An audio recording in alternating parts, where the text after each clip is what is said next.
Asalaamu calaykum asxaabey.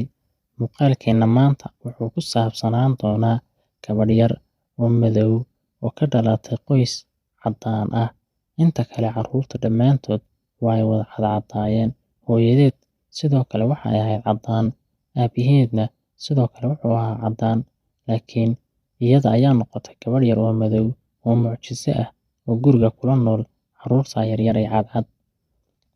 Haddaba qisada gabadhan yar ayaa waxay tahay gabadha yar waxay mid aad u maskax badan, laakiin xaafaddu ayna jeclayn oo ay yasi jirtay. Gabadha yar dan lagama geli jirin, waayo lama jeclayn lamana rabin, waalidiinteeduna ma ay jeclayn. Gabadha yar waxa ay dhigataa iskuul oo waxa ay la dhigataa walaalaheed iyo asxaab kale oo dhammaantood caddaan ah. Gabadha yari marka ay kuwa kale ciyaarayaan way u diidaan waxa ay ku ciyaarayaan oo waxay yidhaahdaan naga joog bannaanka, nala mid ma tihid adiguya. Kadib gabadhii yareed ee madoobeed waxay go'aan ku gaadhay in ay hadafkeega fog ay ka midho dhaliso, waayo dadkan waxba lama wadaagi karto ilaa ay keligeed iyadu isa soo saarto mooye. Gabadha yar aad ayay wax u akhrin jirtay, waqtigeedana ma ay lumin jirin. Gabadha yar waxa ay u soo dhabar adeegtay nolol adag, waayo cid jeclaydna may jirin, cid garab siin jirtayna may jirin. Maalin maalmaha ka mid ah iyagoo iskuulka la joogo ayaa macallimaddu waxa ay su'aal weydiisay ardayda. Kadib ardaydii farta ayay taageen qaar ka midii, laakiinse waa ay garan waayeen su'aashii jawaabteeda. Kadib gabadhii yareyd ee madoobeed ayaa kacday, waxa ayna si degdeg ah uga jawaabtay su'aashii. Kadib macallimaddii ayaa ku tiri, Bariid ayaa tahay, waxaana tahay gabadh wax akhrisata, oo halkaas ayaan ka garanayaa inaad tahay gabadh wax akhrisata. Kabacdi macallimaddii waxay ku tiri, sidaas u dadaal, waa aad ka horreyn doontaa dhammaan asxaabtaada. Kadib gabadhii yareed oo niyadda ka faraxsan maalintaasi ayaa iskuulka ka timiday. Kadib waxay ku soo laabatay gurigii, kadibna waxay soo raaceen walaalayaashood, waxayna wada yimaadeen gurigii. Kadib waxay gaadhay xilligii qadada oo waa ay qadaynayeen. Kadib su'aalo ayaa la isweydaarsaday waalidiinta iyo carruurta yaryar. Kadib carruurtii yaryareed ayaa waxaa la weydiiyey ka warrama maanta iskuulka. Kadib ilaa way garan waayeen iyagu su'aashii, waxa ay yidhaahdeen waxaa maanta kacday oo su'aashii garan weyday macallimaddu ay weydiisay gabadhiina yar ee madow. Kadibna waa isku markhaati fureen.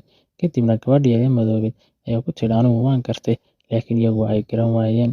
Kadibna waxaa lagu yidhi, adigu ma aadan garan carruurtayda yaryar ee cadcad ayaa gartay, ayay ku yidhaahdeen hooyadeed iyo aabaheed. Kadib waa iska aamustay oo hawsheeda ayay iska wadatay. Kabacdi maalin maalmaha ka mid ah haddana waxay macallimaddii dib su'aal u weydiisay ardaydii, sidii si la mid ah waxaa ka jawaabtay gabadhii yareyd ee madoobeed. Kabacdi ardaydii kale waa ay yaabeen oo waxay la yaabeen gabadhan yar ee xariifadda ah. Gabadhii yareyd iyadoo sidii si la mid ah faraxsan ayaa waxa ay timiday xaafaddii. Kadibna sidii si la mid ah su'aalihii ayay waalidiintu weydiiyeen, kadibna waa ay la yaabeen marka ay yidhaahdeen gabadhii yareyd ee madoobeed ayaa su'aashii garatay maanta hooyo, ee ay u qoreen macnaha carruurtii yaryareyd. Kabacdi hooyadeed ma ay qaadan hadalkaasi oo waxa ay tidhi, waa ay idin khasbaysaa soo maaha oo waa idin hanjabtay. Kabacdina hooyadeed arrinka halkii ay kaga dhigtay waxba kama soo qaad.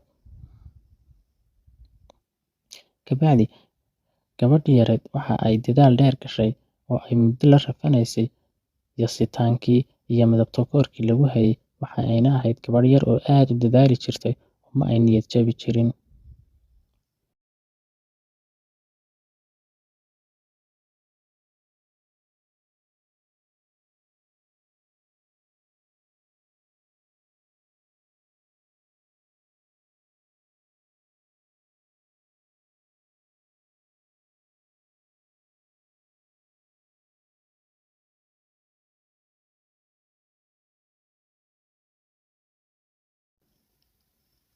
Waxaa la gaadhay xilligii iskuulka la yeedhin lahaa ama la soo dhejin lahaa imtixaamaadkii iskuulka. Kadib gabadhii yareyd waxaa loo yeedhay waalidiintoodii, waxaana lagu yidhi, maanta xaflad ayaa la leeyahay ee waana iskuulka la yimaadaa, waxaana la yeedhinayaa imtixaanaadkii. Kabacdi waalidiintii waa ay yimaadeen, iyagoo isla kuwiina yaryar ee cadcad ayaa waxay qaadi doonaan kaalinta koowaad iyo kaalinta labaad, oo tan kama ayna lahayn gabadha yar ee madow ee ay dhaleen. Kabacdi waxaa la yeedhiyey imtixaankii, waxaana lagu dhawaaqay in kaalinta koowaad ay gashay gabadha yar ee madow ee ka soo jeeda qoyskaasi caddaanka ah. Kadib waalidkii dhinac waa uu ka qoslaa waana ka farxaa, dhinacna waa uu ka qaadan waayay arrinkaasi, oo waxay isweydiiyaan carruurtii yaryareed ee cadcadayd ee islahaydeen way caqli badan yihiin, maxaa ku dhacay?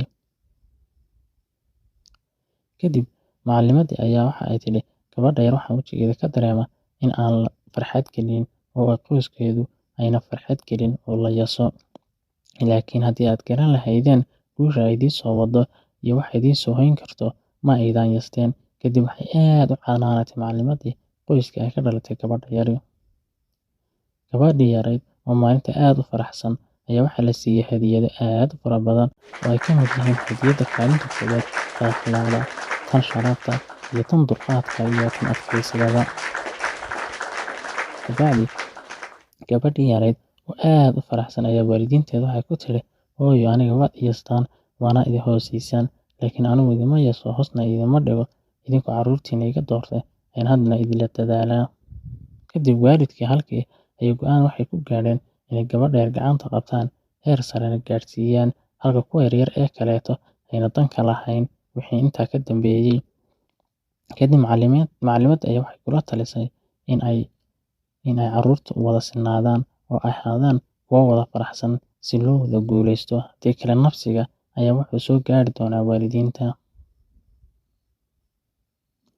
Kadib gabadhii yarayd waxaa la soo siiyey jaaisado aad u badan. Jaa'isadii waxay siisay carruurtii yaryarayd iyo hooyadeed iyo aabaheed, waxaanay ku tiri markay guriga tagtay, hooyo anigu waxaan idiin soo waday guushaasi, idina waa aad i yasayseen oo waa aad midabta koorayseen. Hooyadeed waxay ku tiri, maanta laga bilaabo carruurta la mid ayaa tahay, kamana hoosaysid inaad ka sarreyso mooyaane. Kadib waxay gabadhii yarayd ay hooyadeed siisay hadiyado kale oo ay ka mid yihiin qol iyada u gaara, buugaag dheeriya, iyo waxyaalo ay ku ciyaarto iyada u khaas ah. Hooyadeed waxay go'aan ku gaadhay inay carruurteeda la sinaato oo ay la ciyaari karto, marna ay u noqon karto maamo.